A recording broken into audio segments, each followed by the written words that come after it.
இன்று நாம் பழமொழி பார்க்க போகிறோம். முதல் பழமொழி, கழுதைக்கு தெரியுமா கற்பூர வாசனை? சார் அவசியம் இல்லை சார். கழுதைக்கு கற்பூர வாசனை தெரியணும்னு அவசியமே இல்லை. பேப்பர் வாசனை தெரிஞ்சா போதும். இரண்டாவது பழமொழி, காக்கைக்கும் தன் குஞ்சு பொன் குஞ்சு. சார் இதுதான் சார் நெப்போட்டிசம். தனக்கு பிறந்த ஒரே காரணத்துக்காக அதை பொன் குஞ்சு நினைக்கிறது தப்பு தப்பு தப்பு. நீ கம்முனு கட. மூன்றாவது பழமொழி, ஊரோடு ஒத்துவாள்.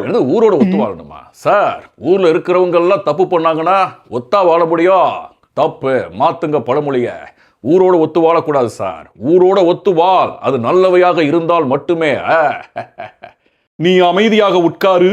கடைசியாக ஒரு பழமொழி, மண்ணெண்ண வேப்பெண்ண விளக்கெண்ண, பாகிஸ்தான் தோத்தா எனக்கென்ன.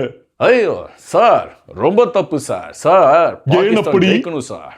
ஏன்னா பாகிஸ்தான் தோத்துட்டா நமக்கு தான் சார் ஆபத்து. இப்போ ஒருத்தர் தோத்து போனாங்கன்னு வச்சுக்கோங்க, அவங்க விரக்தியில இருப்பாங்க, கோவத்துல இருப்பாங்க. என்ன பண்ணுவாங்க?